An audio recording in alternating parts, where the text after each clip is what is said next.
So, good morning to everybody. This is Stefano Mazarin from Italy. Tomorrow we will have another stream. So it will be like a full scheduled week, but today we will start with two new faces in Cardinal Mazarino Geopolitics stream. We have a main speech of today that is Marocina from China. And we have also another guest from China, from Hong Kong. It is Angelo Giuliano, and one, let's say, still new but old face of the stream that it's already been like in the last two, that is Web Union. So today we will make a focus on China, what is happening there, about the internal politics of Taiwan, and the point of view from the China internal media.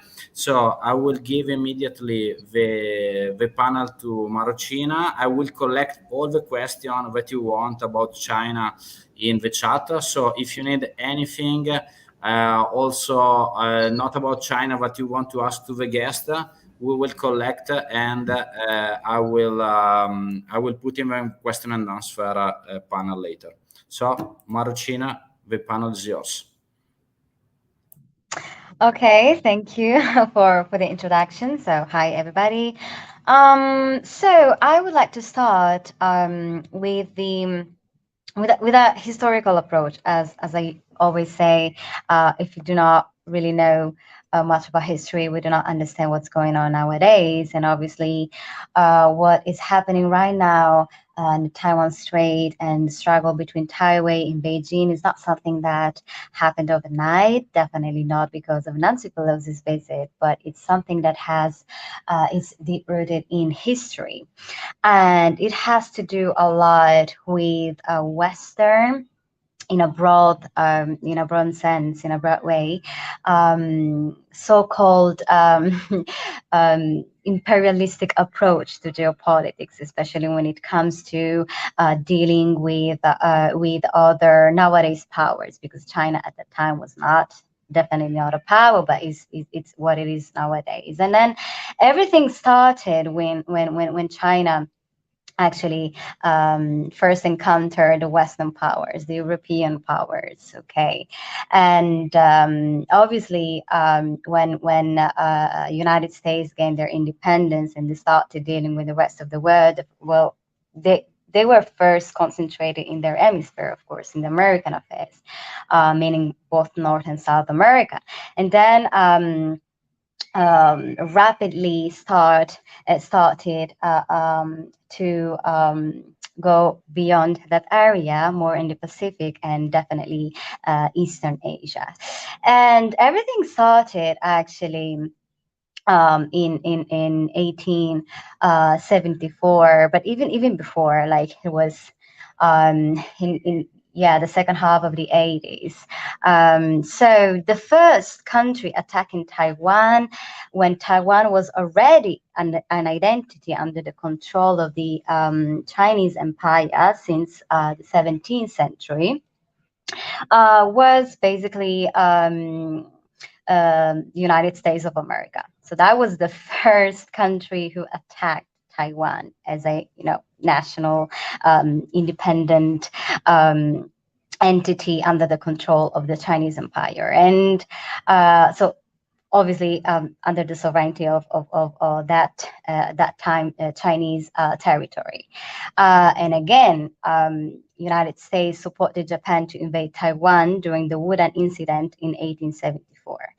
And those who sold to Japan the weapons, when Japan also started to be the Asian Western-alike imperialist of the area, those who sold like weapons to Japan were the Americans, forcing China to cede the island to Japan from between 1894 and 1895. And again, U.S. always pushed Japan to contain China. Okay, and the battleground has been always Taiwan, because Taiwan has a strategic position. It has a very, very delicate and strategic position in that area. Is really close to the Philippines, is close to Japan itself, and as General MacArthur himself said, um, he said that like United States of America should not allow the island of Taiwan to fall under the control of the CCP, so the Communist China.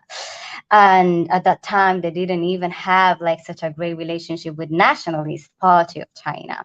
So the matter was that island is just a perfect natural aircraft carrier for the United States. So under the control of the Communist Party or any other party, under the control of anyone else, because I believe it's not even a problem of being under the control of the Communist Party of China, but we can even call it the Democratic Rainbow Party of China, okay, whatsoever. The problem is that it's not under control of the US directly or indirectly, because that ruins the defense network that has been strategically and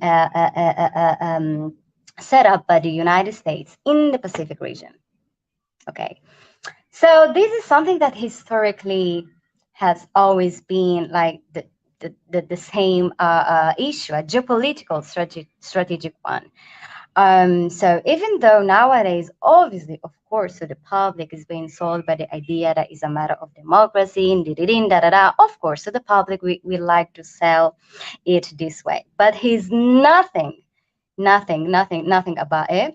And to be honest, since the Obama administration with the Asian pivot has been much more clearer. We have seen what has happened in Hong Kong, in Thailand, and nowadays, especially even these days in Kazakhstan. So we see always the same patterns and circles of events going over and over and again, and everything, if you pay attention, really attention to it, everything in every troubled area in Eastern Asia and Pacific always brings up to Washington. And whatever their policy and paper says, it's not something that Marocina is saying because she lives in China and all of a sudden she feels the urge to defend the Communist Party. It's not that. I just go through the policy papers of the United States of America. I just read what they already say. All right. So now I'm going to bring up to your attention an article of last year.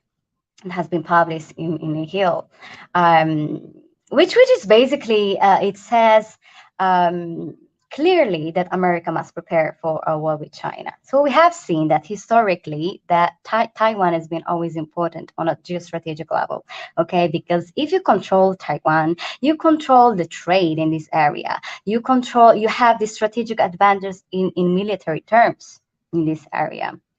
Against, of course, China, which happens nowadays to be a power, but power or not power, as it was back in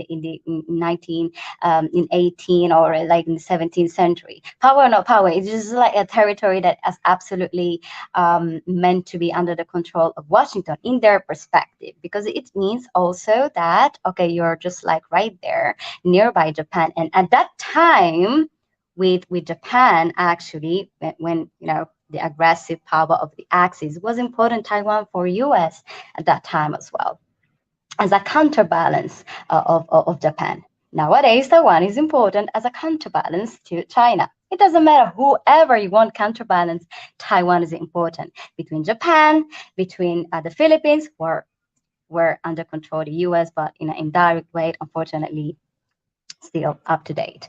So coming back to this article, it basically states, and I quote, Taiwan is of geopolitical importance of the United States, thriving democracy. Yes, of course, it's always something that needs to be said. But actually what they say here, like pretty straightforward, is that whoever controls Taiwan will control Japan. and will control the Republic of Korea's shipping lifelines. Chinese control of Taiwan will give it enormous influence over both Japan and Korea, fundamentally altering the strategic calculus in East Asia and give China its long sought after opportunity to Finlandize both countries. It is funny that they use Finlandize like this term because it comes up nowadays in regard vis-a-vis what's happening with Russia, Sweden and Finland. But the thing is that what they are saying here in this article, it is true in a sense that it is important for the shipping lifelines and controlling basically the trade in the area with Japan and South Korea. But what they do here, if you pay a little bit of attention, is what we call projection. Okay, projection, because that's basically what the United States, like from their perspective, and I mean, we know that from the policy papers and military papers, is that's what they wish to do. Because who controls the shipping lines already? They're already under the control of China, who is the first trade partner of Japan and South Korea in the first place. It's China already. So what they would love to do is to disrupt this balance, this equilibrium, to disrupt the shipping lifelines. Okay, this is what they would love to do. But when it comes to publicly stating why Taiwan is important, is because eventually it will give the CCP much more influence over this area, which actually they already have, because China is the biggest partner in trade terms, both with South Korea and Japan. And this is the reason why, even if they would love to go tougher in China, they cannot. They have to take into account the economy. Both countries, they do. Even now with South Korea, even if the governance just changed, they kind of, this this new prime minister, which is very friendly with the United States. They just like, even Nancy Pelosi just went there and everything. But actually, they cannot really go tough on China, or at least they would love to do that in a like publicly give this idea, but then behind the scenes we know what happens. So another thing that they say, and I think especially nowadays is extremely important considering also what's going on in Ukraine, Taiwan is the center of the advanced semiconductor production. Okay, this is also another really, really important point. So we said historically, okay, the strategic the strategical position of Taiwan vis-a-vis what United States want in this area. And then another really important is the technological digital world in which we live in, which heavily depends on what's going on in terms of production in Taiwan. Okay, so it is the most important, is the center of the world for advanced semiconductor production. Okay, which it drives the entire sector of digitalization and everything. Okay, so without that, they cannot really, the world just stops. Okay, so the semiconductor manufacturing is the most advanced in the world, and Chinese control of TSMC would provide, that's what they say, they provide enormous economic benefit and will result in the world being dependent on an authoritarian regime for advanced semiconductors. Okay, so that's what they say here.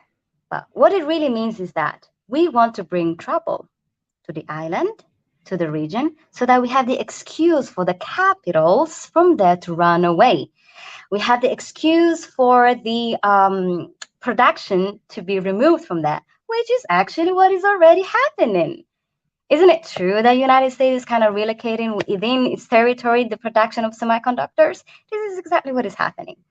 So every time you see all of these articles explaining why China's bad, Taiwan, and you always have to read through the lines. That's exactly what I try to do. That's exactly what many scholars, opinionists, and geopolitical analysts say and do agree with this. So again, it's not something that I just make up, because I do like to push these narratives. That's basically these are the two I believe most important points actually. And so Another thing that I would like to bring to your attention is this one.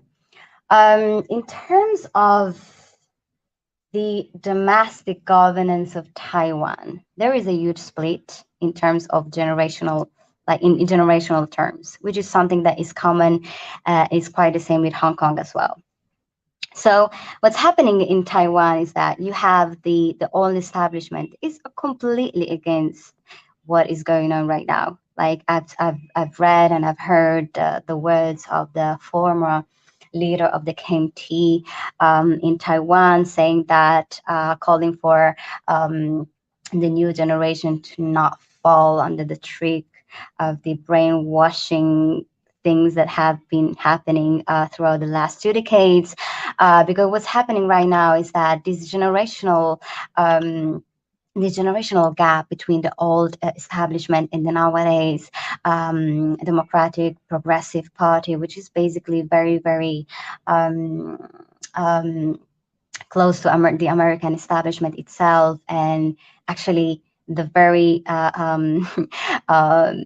founder and the prominent elements of the party were also protagonists of the other crisis in the 90s. Those have like gave a completely different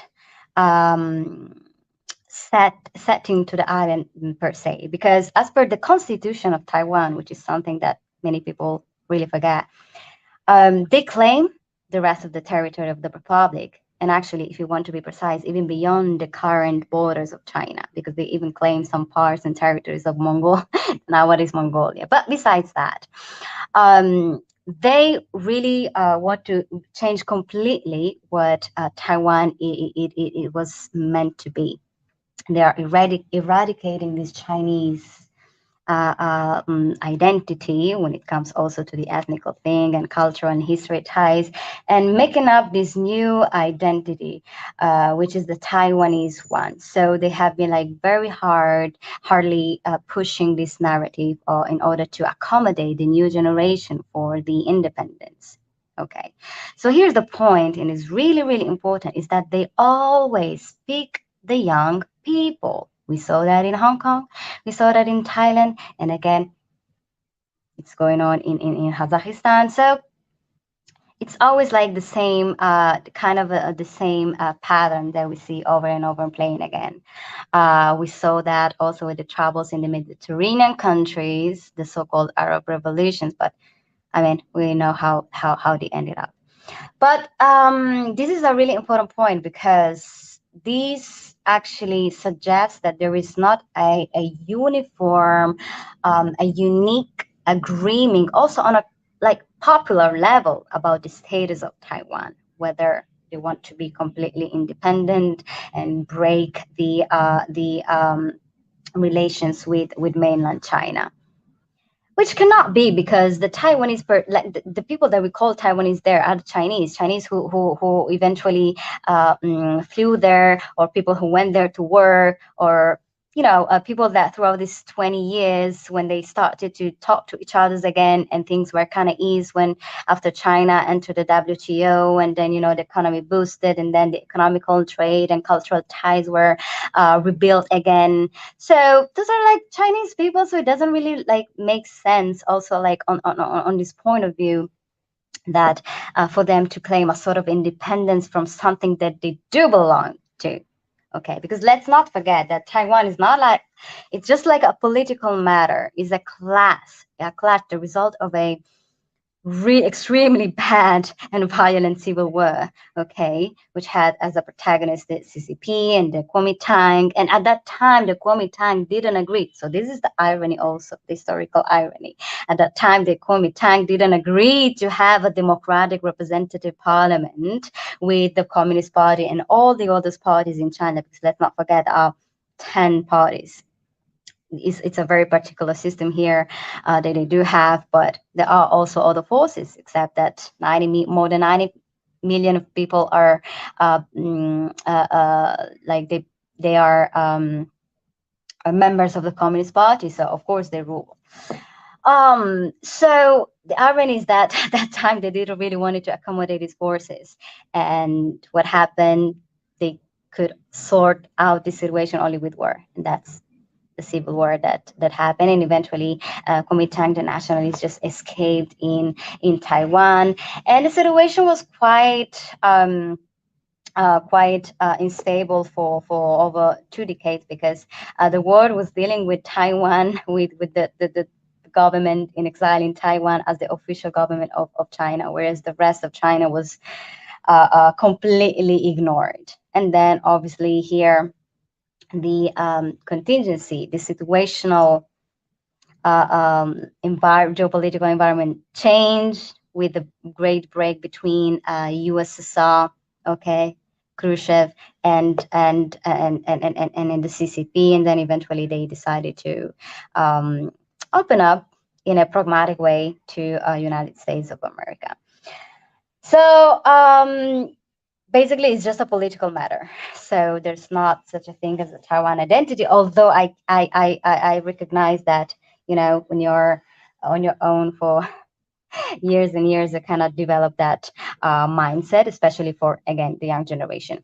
So even on the political level, there is not, and popular level, there is not such agreement on being completely independent, because even talking and listening to specialists, analysts, scholars of Taiwan, so-called Taiwanese people, they do not see that as an independence per se. They would not call that independence, because what they would obtain would be just a status of a, let's say, puppet under the USA hands, as many countries and separatist groups are all over the world. Okay, this is an old trick. A superpower, when wants to bother another power, goes always for the separatists, the antagonists of the central government. Like, it's normal. That's how it works. And yeah, and when it comes to the visit of Nancy Pelosi, so let's just jump for what's happening nowadays. That visit, basically, it's normal that bother Beijing, and Beijing is right when it says that they breached the agreement, the Shanghai Communique, with which they established the relationships with the diplomatic relation with China, because you are right there with the number 3 of your state, okay, and recognizing somehow, even if you don't say it directly, even if you do not, if you reiterate the fact that you believe in only one China. On the other hand, you are visiting officially that country's, like, separatist region and institution. So let's imagine China going, the prime minister of China, or any, like, very important political figure here in China, going to visit Hawaii. Okay, that wouldn't be accepted, and US would legitimately say, what are you doing here? Or, for example, Puerto Rico, considering that their situation in Puerto Rico is really, really unclear. And, like, if China just goes around to support anyone who's not happy with the U.S. government, how the U.S. government would react? I think the same way, if not worse. I mean, we have examples in history. So this visit definitely triggered the escalation of the hostilities between the two trades, and by that I mean the governments, because then on a popular level is not even the case. And if we have not seen a because many people actually were kind of convinced that the war would have started, or it's going to start anytime soon.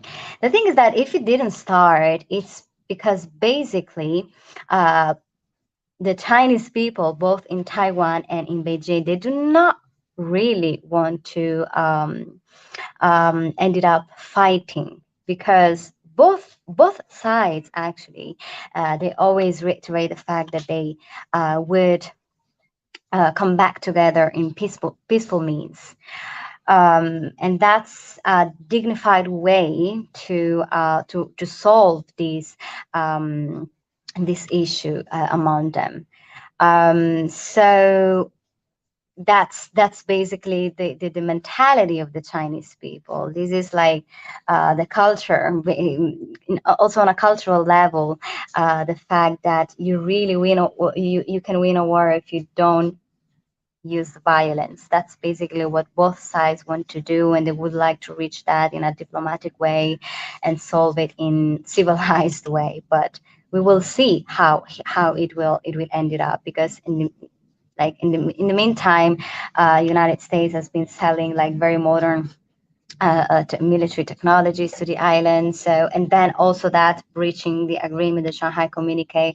So we won't see actually what how this will evolve, but definitely the escalation of the provocation also, it's like skyrocketing, because right now, and this is something that happened few hours ago, the U.S. delegation's flight landed in Taipei at 7 p.m.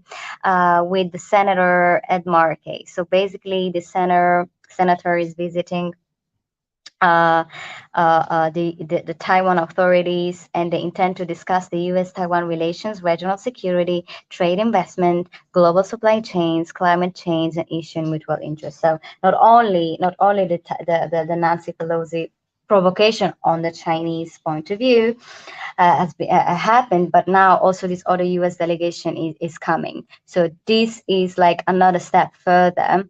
So it's like, even if officially U.S. keeps saying, yeah, we support the one China policy, on the other hand, they're just like paving the way for convincing the current few segments of the elites ruling the island that they are really supporting their independence. They will even intervene if something happens with Beijing, which is not should not be taken for granted. We have a very fresh example called Ukraine nowadays. We have seen what happened with the Ukrainian government, and how actually the U.S. did not directly intervene or got involved into that, which is understandable, because we don't really want to go like to war with Russia, and they don't really want to go right now to war with China. But eventually, as they have been repeating for more than 2 decades, actually, this clash with China, it's one way or another somehow will happen. And I believe that, because that's what history teaches us. This is the hegemonic cycle, and that has been repeating itself in history, and applied to UK versus the Netherlands. It applied to like Athens and Sparta. So it's something that always happens when there is a decline empire and a new power coming up. There's always this big clash, especially if these two powers are really different, very different in terms of also of culture, system. And this is absolutely true when it comes to China and US, because what we've been living in the last 4 centuries is that 5 centuries, that after all, it was always a Western power succeeding the other. Of course, there was struggles and huge differences in ideology, and that's why they went to war twice with Germany, for example. But at the end of the day, it was just a matter of Western powers. Nowadays, in this global stage, okay, we have a non-Western power, which is the number one, like in terms of economy, in terms of trade, in terms of what is the structure of the global geopolitical landscape, which is economy. And we've been hearing these upcoming wars on China since years. And actually, I read years ago, I think it was, the first years of universities, when I read The Upcoming Wars on China of Peter Navarro. It was published in 2006. So like, they already stated, and they've been talking about this since years, that eventually there's going to be a war because of this hegemonic nature of the relationship. That's obviously the point of view of Washington, because Beijing, it doesn't necessarily see it that way. Another thing, and then I would leave, the floor to someone else, is that these careful steps, even if they did these massive exercises, military exercises, to show how they can encircle the entire island and leave no way for the Navy to escape eventually. Despite all of that, the PLA actually are really, it's like, it does, like, nowadays it's not 100% ready for a very, catastrophic scenario of a war and invasion of Taiwan. And the Ukrainian war actually is a really important event that has drawn like many lessons for the PLA.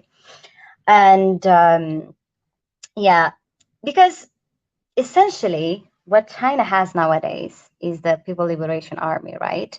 But this is a political entity with a war fighting mission, okay? It's a party army, it's not a national army. So this means a lot, because when it comes to leadership and learning, this is heavily influenced by the party. And obviously, yeah, okay, the cultural mentality, tradition, education, whatsoever. But this is something that in the PLA system development, like the key capabilities, is the Communist Party. There is not a military responsibility. There is not a well-structured military underpinning, like yeah, there's not a solid military underpinning structure when it comes to the PLA, and this is something that it's sort of a big weakness if you think about it, because I believe that even the leadership realized that, and they acknowledge that, of course, and this is like the biggest historical shortcoming when it comes to the PLA, and also nowadays with this new technology, with AI, another key issue that eventually the Chinese government tried to solve is in changing also the point of view when it comes on strictly warfare, is that they used to think that everything would eventually go well because of the overwhelming, of course, advantage in mass, because there are so many compared to the other powers, and obviously to the US. But qualitative quantity has a higher quality on its own, meaning that it's not the quantity, it's actually the quality. And when it comes to the quality, we come back to the first point that I brought to you, which is the structure, the internal structure, okay, and how everything is managed, how the operations are managed. So basically, what they're trying to do is that they want to reduce the size of the PLA, increase the quality of the strategic, for example, rocket forces, and we saw that even like in the recent military exercises, and support the forces in the Navy. Okay, so they're really trying to ensure the quality matches the qualitative advantages that obviously the United States has. When they plan this, when they think about this, and I've been reading some papers on that, is they always have in their mind the United States. They don't even like it's like they don't even mention Taiwan forces or Taiwan government whatsoever. They just like they talk and they keep in mind the United States, because they know what they're going eventually on war with is the United States, not even Taiwan per se. And this brings us to another really important point, is that even if the United States here he says that is coming, or eventually he will come to defend Taiwan, which I don't think it's the case, because even like prominent personalities in of the Pentagon, they say that if you cannot defend yourself, we can help you defend yourself, but then it's up to you. Basically replicating somehow the Ukrainian scenario. So even in the case of intervening for Taiwanese, there is a completely different perspective on that, because, and it is a paradox, because here, according to on the Chinese point of view, the United States is the aggressor and the attacker, whereas Taiwan is the defender. Because on the Chinese point of view, Taiwan is Chinese per se, okay? So in case of a war, Taiwan is defending itself against United States. So here, like it's a really it's a very important point, this one, because then it this completely affects also the strategy that China would eventually implement in this even let's say in case of war. So the PLA perceive themselves to be the defender, okay, and the United States is the aggressor. So their entire, like the entire emphasis, military speaking, so military wise, is on focus on denying the capability of the United States of America ability to project power into the Western Pacific and prevent them from building the mountain of iron, basically. So in case of a war, we have to think about it as a like in geopolitical terms, which is exactly what we said in the introduction. Okay, so Beijing, when thinks about a war or invasion of Taiwan, for them, on their point of view, is not an invasion of something that belongs to the mainland per se, but it's a struggle to outside, actually, to push America outside their area of interest, outside their the Western Pacific region. And this actually makes sense also with the latest moves of China in the Indo-Pacific. Okay, so everything needs to be seen on a like we have to take into account the global stage. Okay, what's happening on the global stage. Like every crisis is not isolated. It's not detached from what's going on in the rest of the world. In my opinion, these like the nowadays current affairs are even worse than those that characterized the years before the First World War. So what's missing here is just that little event that will trigger the war. There are so many things going on that only like a general catastrophe can somehow it will result in this great global war that many people are talking about. And I believe that, you know, in history, reading and studying history, and it always proposed these as a solution and conclusion. Okay, so seeing all the current tensions in Ukraine, the Middle East, and then there is also another regional struggle between Morocco and Algeria, and this touches me personally. Nobody talks about it, but it's quite serious. And here we see just like the big powers competing for areas of influence. We see the US with China in the Indo-Pacific region. We see US and Russia when it comes to Eastern Europe and Europe per se. We see US and Russia when it comes to Africa, Middle East. So like if we take into account the global stage, then of course Taiwan, it can be one of the main scenarios of a war, direct war between big powers. Okay, so even like beyond all that we have said no, so far, on the political thing of independence, da da da da da.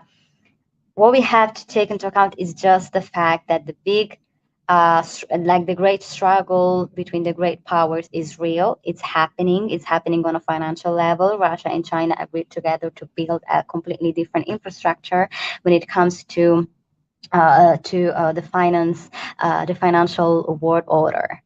So again, this is what's happening and what's going on in the world nowadays. Everything is connected, and Taiwan is just one of the main hot areas.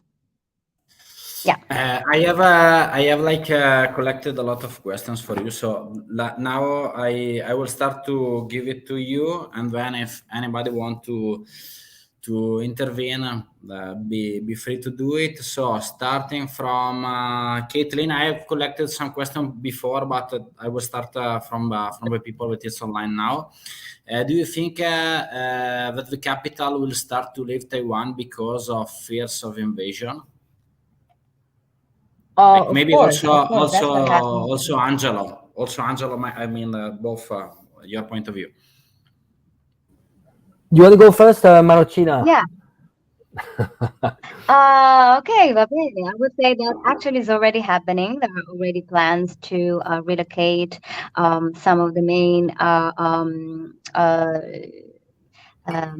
points of the production in semiconductors industry.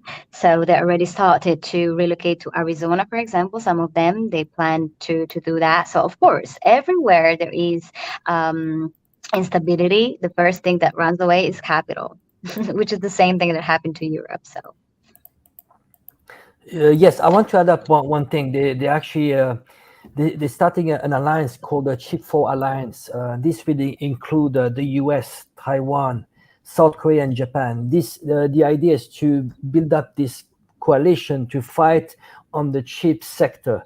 Additional to that, you have these days there's a chip act from the US. They're pumping $52 billion to pump up the chip industry. The idea is to give subventions to whoever wants to transfer those industries into the US. So you could imagine Japanese firms, South Korean firms, and Taiwanese using this money just to establish themselves into the US. So you see here, it's who's losing. It's actually South Korea, Japan, and especially Taiwan.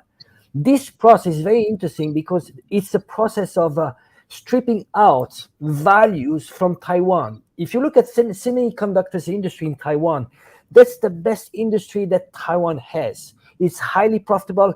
It's actually occupying hundreds of thousands of people. It's massive.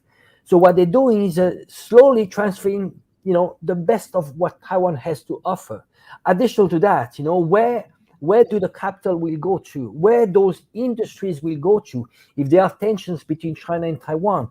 Of course, the US, the first thing will be the US. Is it benefiting Taiwan? No, absolutely not. So you see, it's like stripping away. So and then what the US has a big fear of is that Taiwan is actually as the leading hedge when it comes to the chip industry. Taiwan is able to do 5 nanometer, 3 nanometers. They're even talking about 1 to 2 nanometers. So the US is afraid that this technology would fall into the hand of the US. But then, when you look at Taiwan's position, it's like it's a lose-lose. How is it going to benefit to Taiwan? You see, they're losing already business from China. China accounts to 50% of Taiwan's exports. Now, imagine if they go against, the Chinese brothers. It's just absurd. And I would add to this, it's just we need to look at, we talk about Taiwanese sovereignty, but actually Taiwanese sovereignty has been lost since the DPP is in power in Taiwan. It's not, you claiming you want independence. You don't have independence. What Taiwan is going through is a replica of 2014 Maidan coup. Actually, in Taiwan, in 2014, that same year, they had the Sunflower Revolution.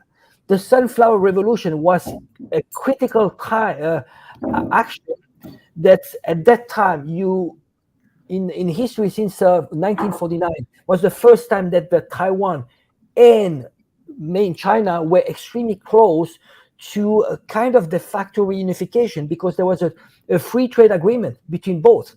What happened? A color revolution there. So the students, the kids, they took over the parliament. And since then, you had then in 2016, Tsai Ing-wen taking power, which is, keep in mind that Tsai Ing-wen, she was first selected by the US before being elected by Taiwanese. Same as Navalny. Navalny was chosen first by the US, and they wanted to impose him in Russia. The same as Juan Guaido, he was selected. The same. So Tsai Ing-wen, she's been cooperating with AIT, the US embassy, since 2004. You have cables, from WikiLeaks. You have cables that show that Tsai Ing-wen, she was actually a US agent working for the US, feeding the de facto US embassy in Taiwan. So you see, now we have a democracy which is hijacked by the US interest. Taiwan has lost already its sovereignty because what they did is kicking out the opposition. Pro-mainland, pro-Chinese media were kicked out. You have National Endowment for Democracy, which is massive in Taiwan. So here we are in a situation very similar to Ukraine. Now, if you look at what Tsai Ing-wen and the DPP is doing now in Taiwan, there's completely asymmetry to what the people want. If you look at the poll says clearly 90 to 95% of Taiwanese, they want the status quo. What Tsai Ing-wen is doing is going against the will of the people. Additional to that, it's illegal. If you look at Taiwanese constitution, doing what Tsai Ing-wen is doing in words is going against the constitution. It should be illegal. Sorry, I could go on and on. I'm just not gonna hijack the speech here. I have some other questions, but I'm still collecting from the public. But this was made before the stream, so it's one of our aficionados viewer. So it's not 42. As it becomes more and more apparent, energy is the most important social issue. And that includes foods, but let's put that away for a second. Over the language barrier, we've been eating a lot about the new nuclear power plants and experimental project under development in Asia and in China specifically. What's the attitude towards nuclear energy in Asia, China specifically? And what's the rough state of the industry in your view? It's for both. So it's all about, so as far as understood, it's about the nuclear. Yes.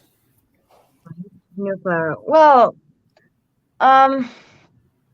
honestly, when it comes to nuclear here in China, there's not such a great,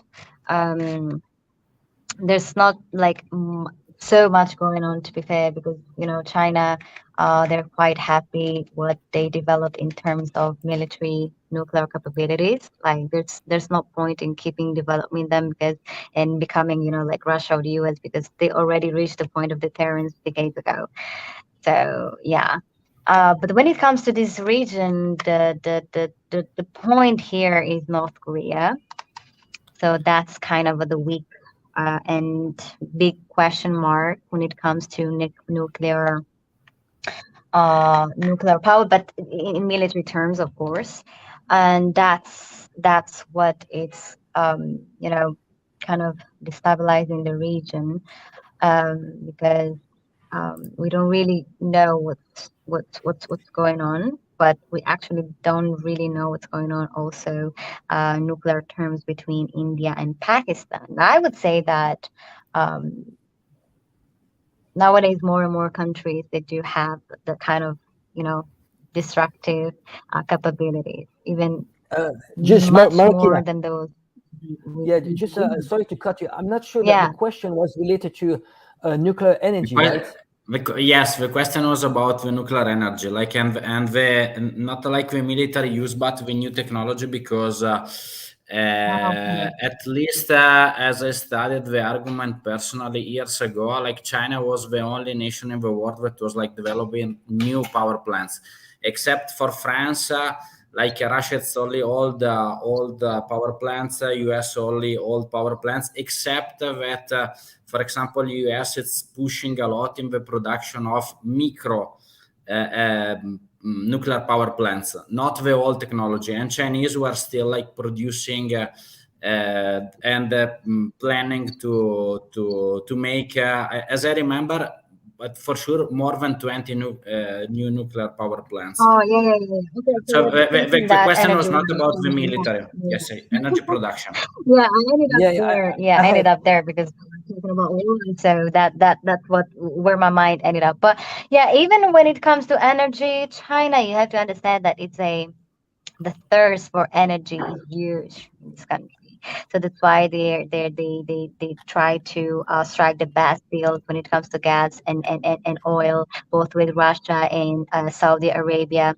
So to support the massive industry, the production and the massive population that they do have here, they need energy. They need to diversify a lot, and they also developed a lot when it comes to the solar energy. So like it doesn't seem to me to be that weird of a thing that that China is developing more also on nuclear plants. And yeah, like also that's basically all I can say. Okay, Web Union, if you Yeah. want to. I talk a lot with my brother. He's also into geopolitics and politics and all of these things. And we came to the conclusion that the general population in China, in contrary to the West, when they see new technology, they are very happy about it and they want to explore it and they want to use it. Where in the West, they always focus on the problems that come with it. For example, with nuclear energy, we see that after Chernobyl, everyone is thinking banning nuclear energy in Europe, like in Germany and other countries. While in China, they see, okay, we can make it safer, then we'll use it because there's so many benefits to it. So generally, China has this approach to new technology that they want to perfect it instead of being scared of it. Okay, so next question. This one is very interesting about you two, that you both live in China. I went in China 4 times from 2014 to 2029. It was very impressive for me, for example. Like this thing about the use of WeChat as digital transfer tool and also face payments. If you can like explain to the Western public what is the real experience to pay without cash normally, also to give charity or buy things to the street using only cell phone and QR code. For me, I really like it because I don't have to deal with cash. I don't have to carry my purse anywhere I go. I just go out with my phone, which is essential. If you don't have a smartphone here in China, you cannot really leave because we do literally everything with a smartphone, especially with epidemic prevention and control measures, which are still on despite, after more than 2 years. But yeah, paying with Alipay and WeChat Pay is quite like it's instant, it's immediate, and the amount of stuff that we can do with just like one click away, it's incredible. And I cannot think of myself like, if I go back home and I have still to use a card or cash, it will be very, very weird for me when I would go back. So I personally use Alipay because I found it a little bit safer than WeChat. But yeah, also WeChat, you can send money through chat, like on a conversation, you just send your hongbao, so the red letter with money. There are people who actually pay salaries through that as well. And there is a misconception that all the transactions are carefully monitor, which is obviously it's traceable because everything is registered. At the same time, a lot of money, let's call it informal money, goes through these channels. Okay, especially when it comes to WeChat. So they always try to, the regulators try to be on point every time a new scheme pops up. When it comes to facial recognition, I don't have it because as a foreigner, I cannot really apply for that. There are many distinctions between what foreigners can do and Chinese people can do here on a bunch of things, but one of these is the facial recognition. I don't use that, but it can be really helpful. But it's not necessary because the machine that asks to scan your face, you can also put inside your phone, your telephone number when it comes to Alipay. So I just put that and it automatically deducts the money from my account. So yeah, but like these technologies are great and amazing, and I just love using them. Yeah. Angela, it's like the same in Hong Kong, like, or it's different, like. Oh, it's pretty much the same. We use also in Hong Kong WeChat, very similar systems. It's very important to look at. I know that lots of Westerners, they see this as a system of control of population and so on. Chinese, they don't see it like this at all. It's just they're looking at the convenience it's bringing to their life, and they're so advanced. There's really they're going after innovation. You'll see in China things that are just unbelievable. Just to give you an example, there are restaurants existing right now in China where everything is there's totally robotization. So you order, you even have your plate that comes from up, down, up to your table. So again, there's extremely well advanced when it comes to technology, and they're very eager. They just going, the geek in them, they have a geek mindset. They really love that. But they look at efficiency and what it can bring. Actually, the testing, the robotization. Well, they start with the restaurants, but the idea is just to see over the long term with aging population how they can be more efficient and how actually they can climb up the ladder of values.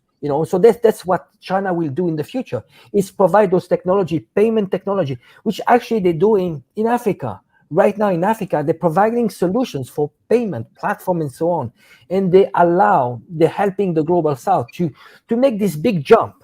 It's very interesting, the big jump that Africa is going. They don't even have bank account, but they're jumping from not having bank account to having those digital money. And that's the contribution that China is doing, and this is actually part of the Belt and Road Initiative. It's the high tech, the high tech side of the Belt and Road Initiative. Yeah, it's very interesting because we had a stream with Earl Grey from Petersburg, but I also had a big experience in Russia because I went, let's say, many times for different reasons, study, traveling, and other things.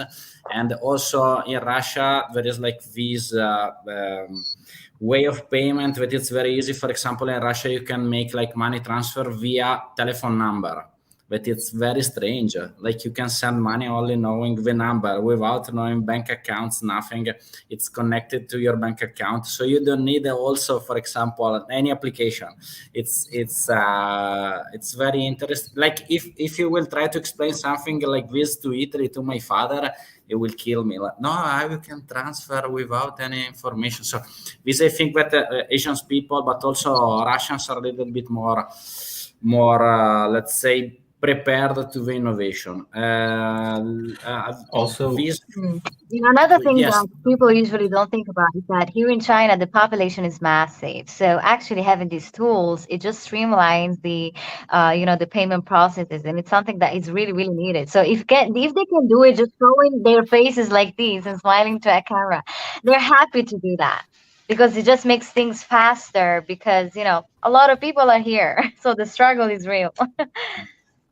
Yeah, in Denmark, we also have a similar system. We call it mobile pay. It's by a Danish company. And then you connect your mobile number to your credit card. And then you can just you enter the amount and the phone number, and then you send it to people, or you can also scan it. Both everyone uses it, as you said, shops and businesses and all of these things. And even you mentioned this thing about people in Europe usually calling it like control of the population and stuff like that. Right south of Denmark, we share a border with Germany. And I went to Germany last year. They don't even use credit cards. They mostly use cash still. So it's like a huge difference, and we're just connected with borders. So it's very weird. Yeah, but it's the same thing. You have to know that in Italy we had a huge difference. Now I think that it's changing a little bit, the thing from north and south of Europe, because Southern Europe it's getting very fast through cashless, but the Germany mindset it's more cash. You're right. Also, for example, people prefer to take the pension cash, not in bank account. It was like my grandmama and whatever. But for example, here the government is pushing a lot, for example, to oblige the shops. It's something really new from the last month to take every transaction also by credit cards or bank cards, because before it was the shop could say no, it's not working because they didn't want to pay the commission to the banks. Now it's mandatory. No, but you can check because they didn't want to pay tax. They didn't want to pay tax. You know, the dark economy too. No, but the problem was that the Italian bank system was with a high transaction with cards. Now it's decreased a lot, and you can check on Instagram, TikTok, or whatever. There is a lot of Italian influencers that are like denouncing to the police the bars or whatever that don't take money by card. It's still a little bit of bad behavior about. I studied in Norway, studied in Moscow. I was completely without cash, and when I return back, also my wallet. Normally, I go out with 20 euro, 10 euro. I pay only by phone. But if you go in a small shop, there was still like this habits of cashless is the devil. But now it's changing something also in Italy. So other question. This it's a little bit technical about Quad. If Quad is felt like a threat for China. Well, the Quad, it's not about feeling about it as a threat. It's actually or is a threat. Felt or is. The thing is that it's there to counter a threat, which is China, in the eyes of those who belong to the Quad. China sees these developments they're really convinced that they are doomed to fail because they involve actors that are actually tied to China economically, like on the economical point of view. So China has this huge card to play anyways. It doesn't matter how many alliances on a military level you do with the United States of America. At the end of the day, they always play that card. We saw that with India, with Australia, sorry. How like the economy kind of suffered. Also, the recent diplomatic issues that they had, which affected the economic and trade between the two countries. So at the end of the day, from that point of view, China is on a position of force. So I don't think that they would see that as a threat because they know the other card, the important cards that they do have.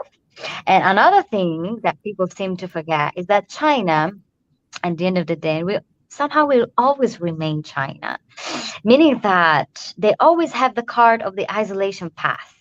They kind of always retain that card because even if we see what's happening with COVID-19, it's kind of like reproposing the historical tendency of China after opening up a little bit, then they close again.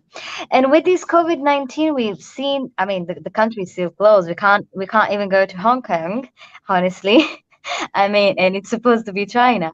But the thing is that this idea of closing up, despite the official discourse about opening up, is real. And I think that it follows the historical, again, history, the historical patterns of Chinese mindset, Chinese international relations approach and politics. So let's not forget that if they see that the outside world is too dangerous and it's not worth it to deal with, they will just cut off, as they did in the past. They did it in the 15th century, 13th century. Why they would not do it again, especially reaching a level that they can't actually live without the rest of the world. We will see that.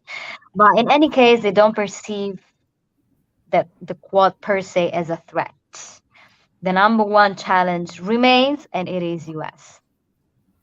I ask this question only because we will have one expert and academic from Japan in the next streams, but it's seen to like ASEAN group, Quad, whatever, and the perception of China as like a global power and whatever, it's still felt as a threat, for example, in China, in Japan. So this is very interesting because a lot of Westerners, especially in Europe, don't understand that the focus of geopolitical world, it's already moving to the Pacific. We are still thinking that we are the center of the world, but also US are a little bit moving the interest more to Asia instead of Europe. I think also before Trump, like when Trump already asked to the European states to pay more in the NATO budget, probably it was already started a movement of money and goals for the US foreign policy more to Asia than to Europe. I have another question that it's connected still to Russia. What do you think about the economical and political alliance between China and the Russian Federation? Is it a real or hate love story and a way for China to buy cheap commodities from Russia? Again, I don't want to sound redundant, but history repeats itself. Because even in this case, it's just like a strategic partnership dictated by the current conditions of US challenging both countries. So what is happening between China and Russia is a temporary thing because the two big empires, contiguous empires that are neighbors and everything cannot be friends. Okay, this is one of the very basic laws of international relations. The big empires, especially if they are close to each other in the shared borders, they cannot be friends. But it just happens that in this particular situation and challenge between Russia and the West and China and the West, of course, these brought Russia and China together. They are cooperating in a number of areas, really strategically important. The energy area, space cooperation, which is, really bothering the US, and military cooperation. So China and Russia will be friends until it's convenient to be friends. That's it. This is, I wanted to add two things also, if Angelo wanted to answer about it, because it's very interesting. I want to give like to the public two very interesting lecture, but I will give you the book after. One is this one, that it's The World Was Going Our Way. And there is a complete chapter about the relationship between Soviet Union and China. I already repeated on another stream, but it's very interesting that the only country where KGB was not able to entering with a counter espionage was China. So it's very interesting that relationship between also Soviet Union and also there is a lot of contended area of Russia by Chinese, like Vladivostok. There is more Chinese than Russians. Exactly. So, and this is another slide that I wanted to share with you that I posted yesterday about the asymmetrical trade relationship. If you take a look to this one, and I think that for in my experience, but you and Angelo are living there, so you know more. Like that, the most important thing for Chinese, it's also business, not only like political relationship and whatever. And if we look to the trade balance, Russia needs more China than China need Russia. It makes sense actually, because it's energy. You have to take into account also energy. You know. So yes, but it makes sense. That's the core business of Russia is energy, and yes. China is energy hungry. You know, that's so it makes sense that there is this imbalance. But the main thing is that if I return back, this is something that I proposed some days ago, only to explain my point of view about this situation. It's that the Russian pipeline infrastructure, it's made by Soviet Union to the west. It's not made to east. So if we make the calculation of a total amount of billion cubic meter of oil and gas, let's say oil and gas, to European Union, the amount of gas that it's in the capacity of a Russian pipeline to China, it's 1/10. So if tomorrow Russia will cut let's say the pipeline to Europe, but it's 70% of all the income of gas of the Russian Federation, and it's the 40% of the GDP of Russia. China cannot supply to the import instead of Europe. And this is another interesting thing that I wanted to give it to you. It's like Power of Siberia 1 and 2.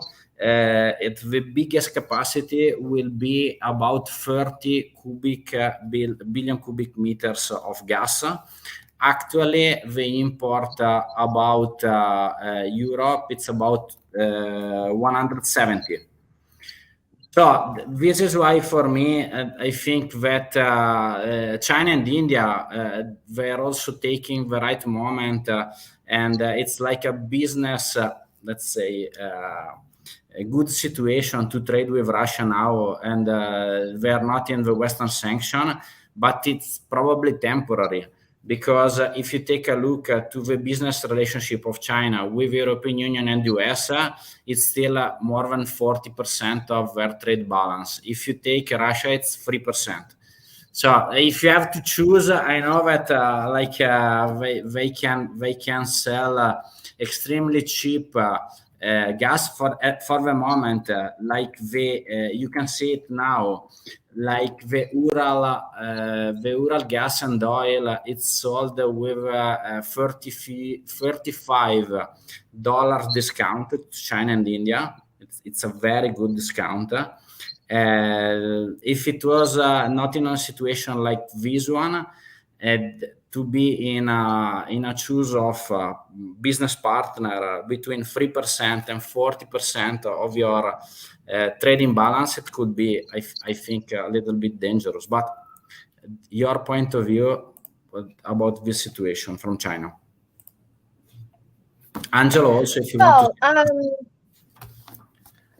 Maybe Angelo, if you want to introduce this, like I have to go soon. Sorry, but we are closing, so I think. Yeah, Siberia 2. Actually, if you look at Siberia 2, which will be actually transferring gas to China, combined with Siberia 1, actually, I made the calculation, should be around 60%. So 60% of what the EU is buying to Russia, that China could take on 60%. That's the calculation for Siberia 1 and Siberia 2. So that's an option, but Siberia 2 would be completed only in 2030. So there's this time gap. Now Russia is making a lot of money, but I'm not that confident. You know, you need to keep in mind that prices are high right now because there's this disruption.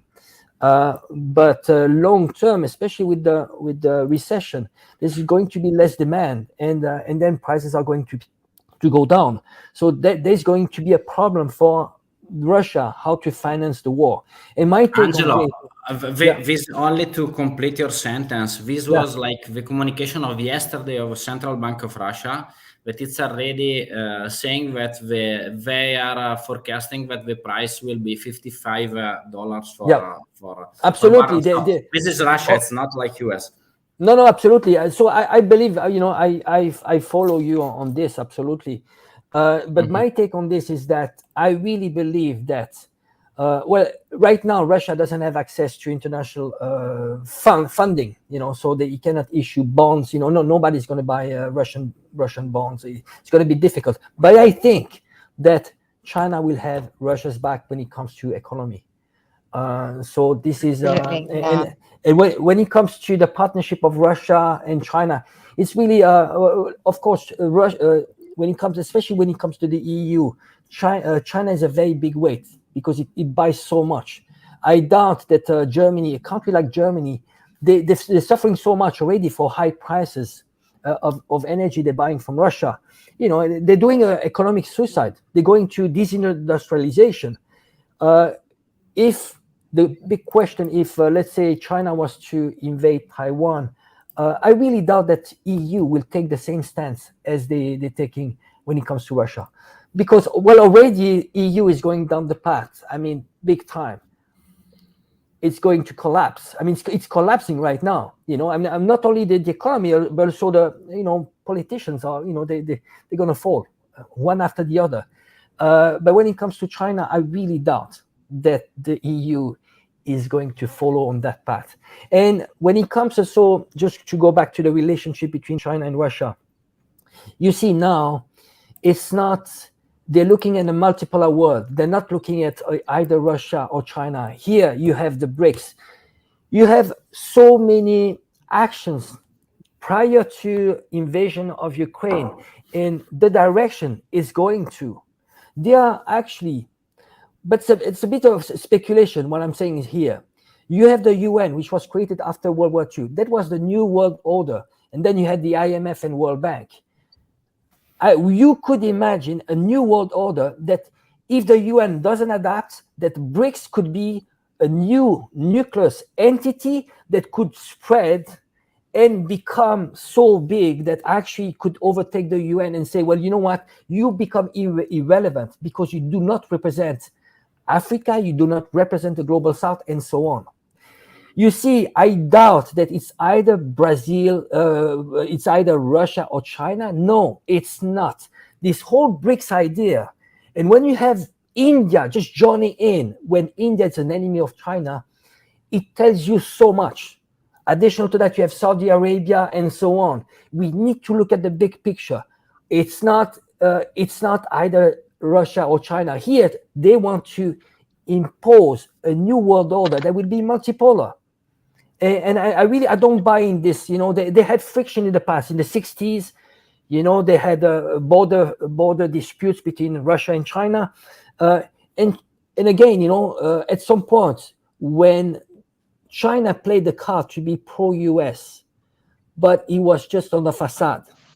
Because China needed a transfer of technology, it needed funding to industrialize its economy. But I doubt that China was actually going against the USSR back then. So you see, we need to look at the big picture, BRICS, and how BRICS is expanding, and how powerful it is. I mean, we're talking about. So far it's like 4 billion people. I mean, no, sorry, 40% of the population. So, yeah. No, I agree with you. Like, I think that we will have to take care and take a look to the next free election. I still think that the European Union will have a geopolitical importance, maybe because it's the only part of the world that has a different welfare system. So it's something that I think that it still be attractive for like foreigners. But China is different. I stayed in China. The US system is completely different. In Brazil, I'm working in Brazil and South America. But I think that the next 3 dates that will be important, it will be the election in Italy, not for Italy, but because I am repeating in all the streams, the victory of center right is pretty obvious with the uninominal system that we have. So we will have the first time a center right government that will be led by a right party, that is Brother of Italy, Fratelli d'Italia. So I think that some balance will change inside the European Union. Plus, we will have in October the general election in Brazil, that nobody knows who will win, because it's too close to call. It's still less than 7% of difference between Bolsonaro and Lula. That is So really interesting. it's very interesting. Tomorrow we will have a panel with Diego Mezzogiorno from Santa Catarina about the election in Brazil. And after that, that is not less important, the midterm election in November in US. So in less than 1 month and half, because the midterm election in US will be probably take over the super majority of Biden. So the Democrats will not have a majority probably in Senate and the House of Representatives, and it will be less easy to operate doing everything that the government want to do, because the Republicans will play as more as possible to arrive to a presidential election with more. Yeah.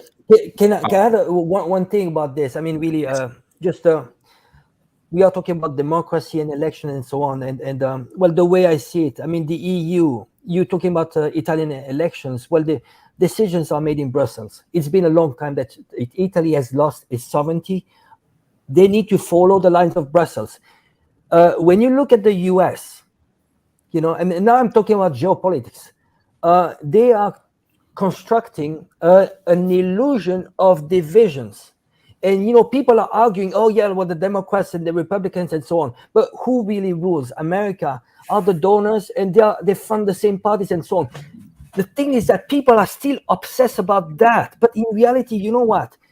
It's just the more they divided, the more it gives the illusion to have democracy. But it is not, really. And this is actually, it's a small screen.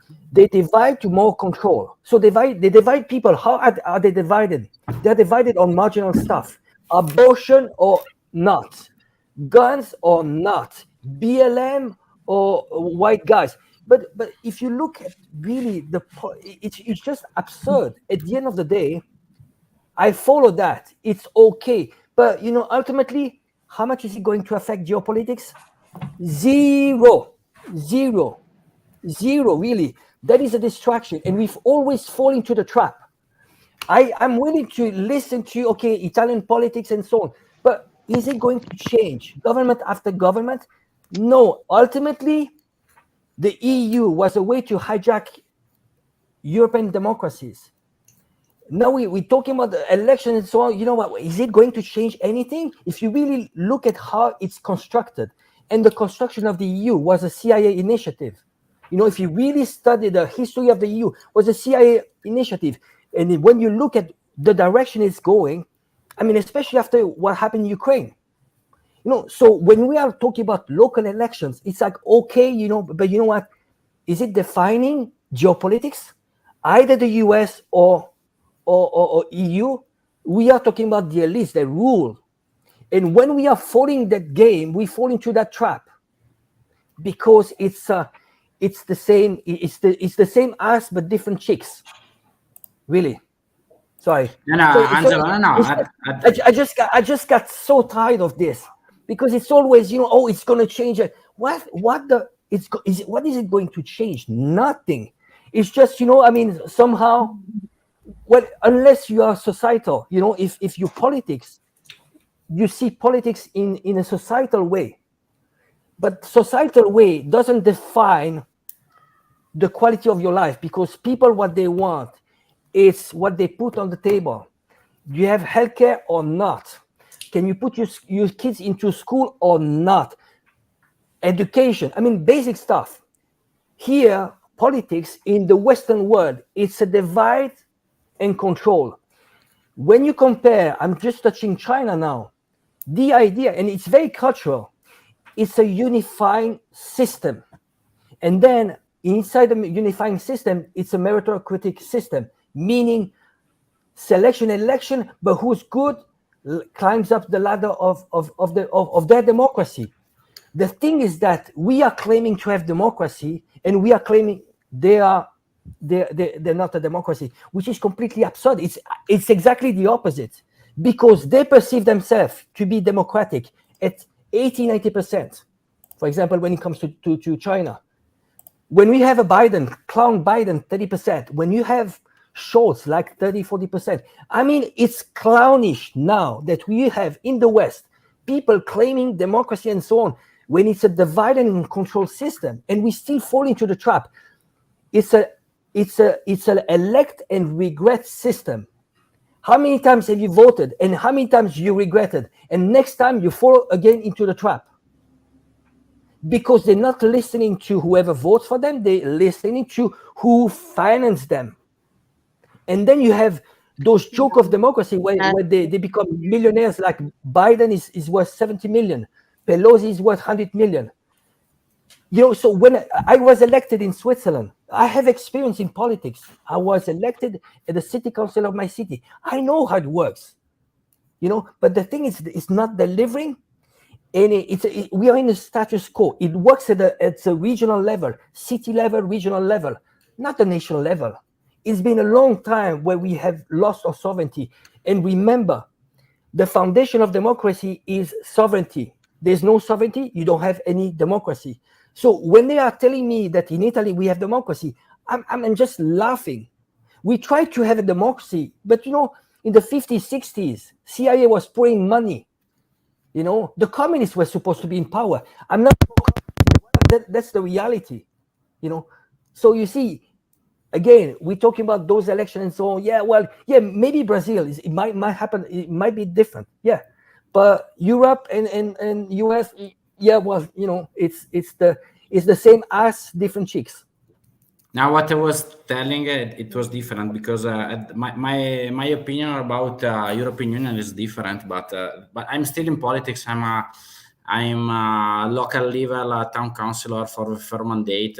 But it's like as the people knows in Italy, like for example, local politicians are paid only, let's say, 13 euro for town council, so it's about 50 euros for a year. So for you to understand, it's not it's not you pay more like to make politics. I know.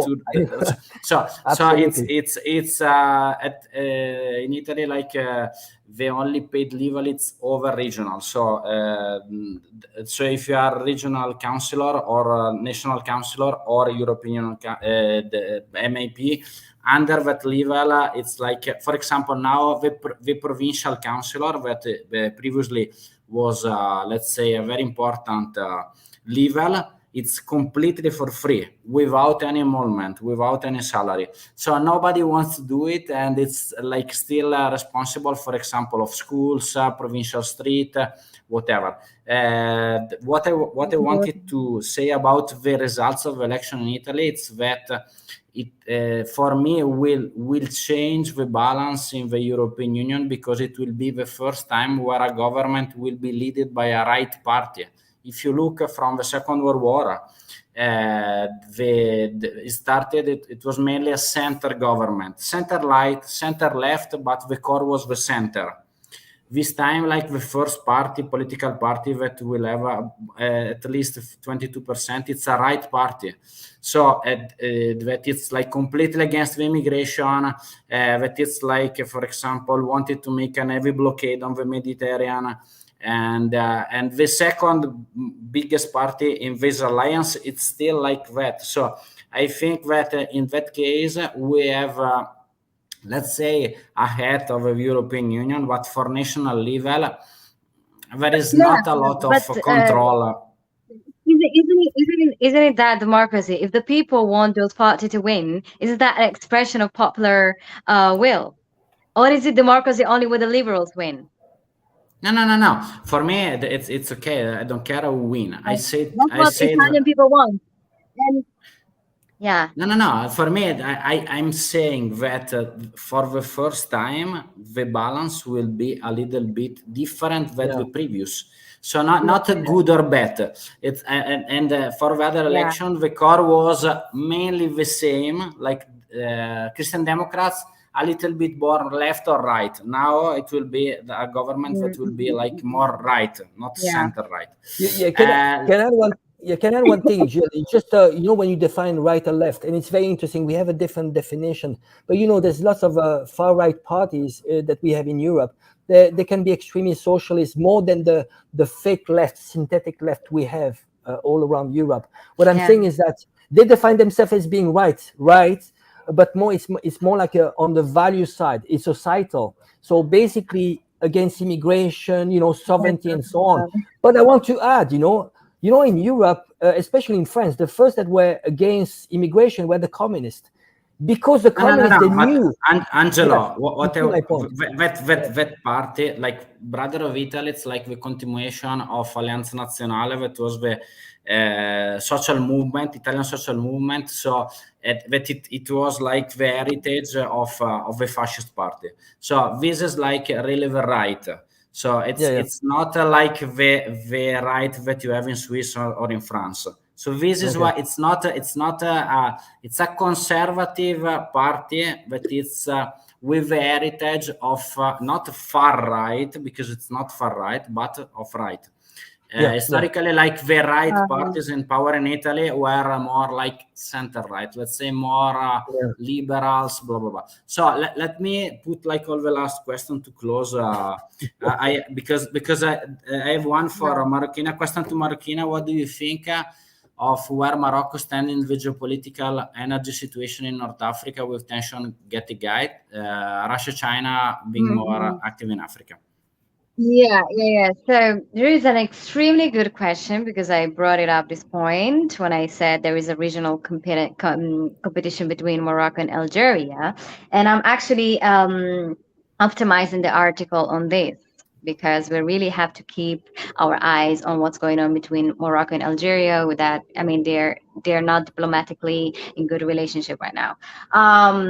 We have to read their tensions rising over in the Sahara, the Western Sahara. But the main point is not even the territorial claims of Morocco right now, but the main point it was going on the, again, global level. There is a struggle on the background between US and Russia in Africa, and obviously also involves China, because China has really good relations with Algeria. And it is really important to take into account also the energy problem. Europe is trying to, like Algeria is also taking advantage of this situation somehow, in order to put their positions on the table when it comes to compromising on energy with European Union. We saw that with Italy, but also with America when Blinken went there. So these two countries are struggling between themselves and trying to bring on the table their own claims and positions and visions on the regional level, because it like they are kind of they have very very different perspective on how North Africa should be managed, it should be organized. They had a project on the Arab and Maghreb Muttahid, so the union of the Maghreb, meaning Mauritania, Morocco, Algeria, and Tunisia together. But they eventually abandoned the project because they couldn't agree on the very, very important issues. Among them, of course, Western Sahara. But again, we have to read these in the key of the big power struggle. And to conclude, I will just like go say my final thoughts on the fact that this imbalance between China and Russia when it comes to trade is absolutely normal, because that like it's the underpinning economical structure of the countries. One has as at its core center the energy, okay, so selling oil and gas, and the other one has production, is manufacturing, all the rest, and services. Russia is evaluating to completely change for the next, for the medium term, and even in the long term, we're talking about 10 years, 20 years. The future is Asia. What are they doing in Europe? Even if nowadays this is the most important market for them, they understand they cannot survive and rely on that because of these political problems that they do have. You cannot just wake up one morning and, oh, Europe is not going to buy because it happened this and that. And at the end of the day, it's always a struggle between Moscow and Washington. Moscow understood that the future is Asia. Someone even suggested that they should move the capital from Moscow to the eastern side of Russia. So they are going towards a Central Asian centered global economy. And of course, India plays an important role. And someone said, I think Angelo said that previously, the fact that India and China, also big historical great empires that cannot be friends, and nowadays are not friends, are still cooperating together, because what they're seizing, the opportunity that everyone is seizing right now, is to finally get rid of these very heavy Western influence and Western meddling in internal affairs in the global South, basically from South America, in Africa, and in Asia as well. So that's why there is this big mistake that America is also doing in Southeastern Asia, even trying to invite some countries to join the Quad, but they're not going to do that. So the world is changing. We are shifting from a Western-centered world to another one. The middle phase is multipolar war. Usually, the outcome of the multipolar war is a war, a hegemony war, and then eventually we'll see the new world order. But again, I don't know if we will be alive, but probably yes, because things are going too much fast. But yeah, let's hope for the best. But let's keep realistic. That's it. If I can conclude for you with this one, and then I finish, because I have some question, but I will take it for the next stream, only for you to see this graph, and I will close it.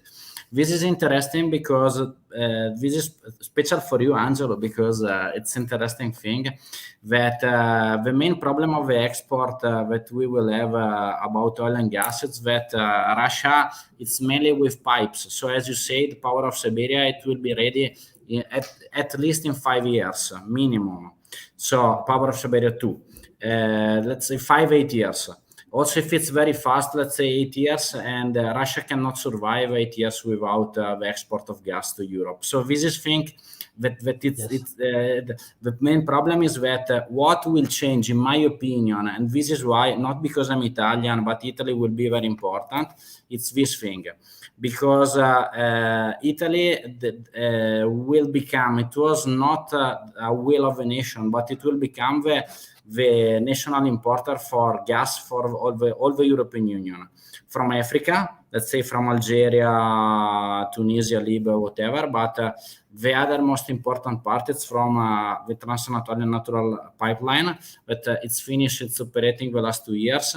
And the only problem that is in these two fields is that we need also, for example, to cover Germany. The real problem of all this thing of Ukraine is Germany. It will be Germany, in my opinion, that will push for a peace, because when winter is coming, and all the other experts that I'm talking about were agreeing with me, because the problem Germany, it's only connected directly with Nord Stream. So the problem is that a lot of industries like BASF are connected to Nord Stream, not to the German pipelines. And the other alternative that could be interesting is the LNG. And if you look at this map, let's say, returning back, and I will close, Italy has like already 3 active GNL ports. They are opening 2 fastly with ship, not with a stable platform, like with a GNL ship like this one in Piombino, one in the Adriatic Sea. What does it mean? That, for example, we can easily import from countries like Qatar, and without be depending from the pipelines. And this magically, imagine that also how, and I will close it, also Russia, it's for sure It's a big historical, and this is a shame that the relationship now is not good. But Russia and Italy were historically very, very good friends. If you look to the relationship after the collapse of the Soviet Union, the first country that restarted the economic relationship with Russian Federation was Italy from West. A lot of agreement between car production. Togliatti, it's using Fiat technology. So there's a lot of agreement between the two countries. And magically, this is something that I want to tell as a provocation. When Draghi went down, that for someone it's good, for some others not, or whatever, the Italian Prime Minister, the day after, in Tarvisio, that is the connection of Russian pipeline with Yamal, the import of Italian gas increased 70%. So everybody is doing like their own interest. Russian give a message that the Italian government was not, like, let's say, friendly with them, and so they cut the gas. But the main problem is that Italy is in the southern Europe. Actually, it was a surprise for me that in the last year it was the most overperforming country in the growth. Very strange, but for me, because normally it was 0-1%. I think last year, looking not at the complete year, was the most overperforming country in the West, and Germany no. So Germany now has a huge problem because of the cost of the energy. If you look to the forecast for the next trimester, it's disaster. So this is why I think that China will be a very good, let's say, pusher, because also for China the instability is not good of Ukraine, and Germany will do the same because they don't have any alternatives of import of gas of Nord Stream. So if you want to say something, we are like I just want to add up to what you said. I agree completely to what you said related to the pipelines.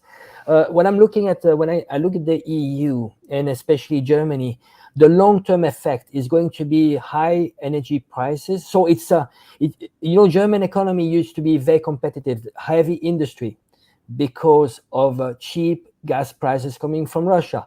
Now the long-term impact means that you have a lot of heavy industry that requires a lot of energy that are going to move out, because they are not going to be competitive anymore. So there's a process of desindustrialization. There's where you have cheap energy, US, and then you're going to have China.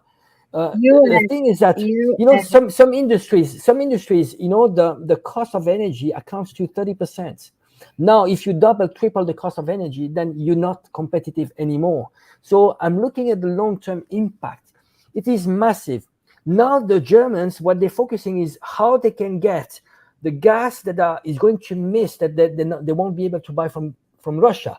That is a small problem. It's a short term. The long term, the pain will be heavy. It is coming into desindustrialization, and the profit of who? The US and Asia. Because where are they going to go? Where are they going to go? You go to the US, because you have cheap energy, and somehow Asia, because it's not in conflict with Russia, and somehow they manage to get still cheap option. This is why, for example, like in the new renewable, like in the EU, they reputed nuclear power. This is like returning back. I think also France have very cheap energy if you compare it like to the other European Union countries, because like 80% before nuclear power. Because 80% of energy in France is produced by nuclear. You mentioned before, the position of China. Actually, China is building 6 to 8 nuclear power plant every single year. And we don't mention much this, but hydroelectric in China is going massive. So I think strategically Europe has made huge mistake, especially when it comes to nuclear, shutting down nuclear plant and so on. And then they shut down nuclear plant. And now in Germany, where they're going is going to be coal. You know, so much for this talk about climate change. You fucking clowns. Sorry. They're clowns. They are clowns, really. Marocina, if you want to close. Yeah, on the geopolitical. Yeah, I just wanted to say that all that we are saying right now, it brings us to only one point: the fact that the one who's benefiting the most of the Ukraine situation and the consequences of sanctions and everything are US per se. As Kissinger always said, it's a bad thing to be an enemy of the United States of America, but it's even worse to be a friend, because right now the one who's like paying heavily and the most of what's going on is exactly Europe. And who targeted these situation? Germany, which is the core center of the economical of the economy of Europe. If Germany collapses, the rest of Europe is quite useless. Maybe the exception of France is kind of a regional power, but again, they still have this strong national, more nationalistic attitude towards their economy. Okay, a sort of a socialist kind of legacy, if we want. And the other ones are UK, of course, but they already got rid of European Union. So if Italy and European countries want to be relevant, this might sound very, very strong, especially for liberal people in Europe. The only way is that to take back the complete sovereignty, get rid of the EU. Basically, I'm gonna be like straight to the point, and to finally focus on the internal national interest and whatever in their needs. Because even you mentioned before that Italy has the chance to be relevant, but it's completely irrelevant if it has to answer the masters in Brussels and in Washington. It's completely irrelevant. They cannot do a lot. They cannot do enough. Okay, you're cutting off your relations with the countries that you're benefiting the most, Russia and China and other important countries. We have seen also that with Iran.